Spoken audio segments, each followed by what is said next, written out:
खाने का आनंद अलग है और दूसरों को खिलाने का आनंद अलग है। जो मजा खाने में नहीं वो मजा खिलाने में है।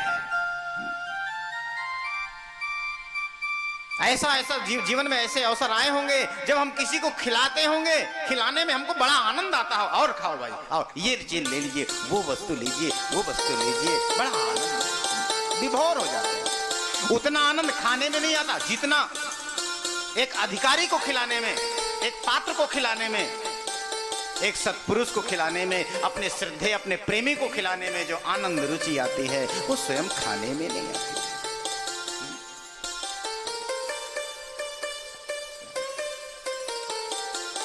भूल जाते हैं लोग, भाव में आकर के खिलाते हैं।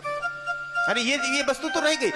कुछ लोग तो भाव में इतना आ जाते हैं कि पूरी वस्तु को परोसना भूल जाते हैं।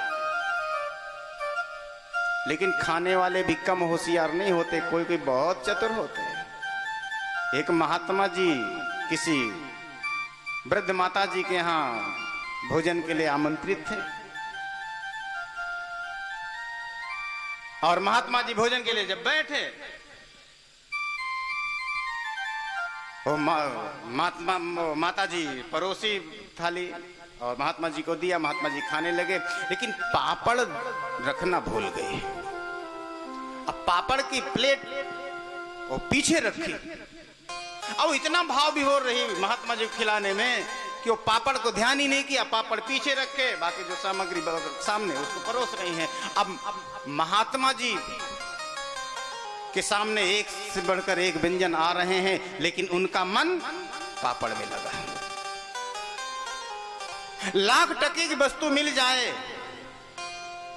तो वो 2 कौड़ी की, कहीं कहीं ऐसा होता है, लाख टके की वस्तु 2 कौड़ी की दिखती है और ना मिले, मिल जाए तो लाख टके की वस्तु 2 कौड़ी की दिखती है, ना मिले तो 2 कौड़ी की वस्तु लाख टके की दिखती है। अब बार बार महात्मा जी की दृष्टि पापड़ पे जाए, अब करें तो क्या करें। अब मांगने में शर्म आए कि माता जी पापड़ भी तो दो, शर्म आ रही है। अब बिना पापड़ के अब मन भी नहीं लग रहा। तो महात्मा जी ने युक्ति निकाली, बोले माता जी जब मैं रास्ते में आ रहा था तो बहुत बड़ा सांप एक रास्ते में मिल गया, बहुत बड़ा सर्प। माता जी ने कहा कितना बड़ा था महात्मा जी? तो महात्मा जी ने कहा माता जी इतना बड़ा वो सांप था, वो सर्प इतना बड़ा था कि जैसे यहां से वो पापड़ वाली थाली।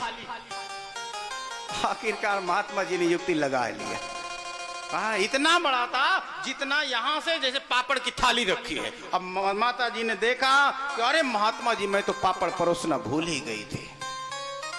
बोले वो तो हम बता रहे थे कि सांप इतना बड़ा था। चतुराई, जो मजा खाने में है नहीं वो खिलाने में है। तो कथा सुनाने का एक आनंद अलग और दूसरे के मुख द्वार बिंद से कथा सुनने का आनंद अलग है। यदि बोलना चाहते हो तो पहले दूसरों की सुनना सीख लो। मान पाना चाहते हो तो दूसरे को मान देना सीख लो। श्रद्धा ज्ञान देती है। श्रद्धावान लभते ज्ञानम तत्परा सेन्द्रियः ज्ञानम लब्धाम परम शांति मतिरेणाभिगच्छति।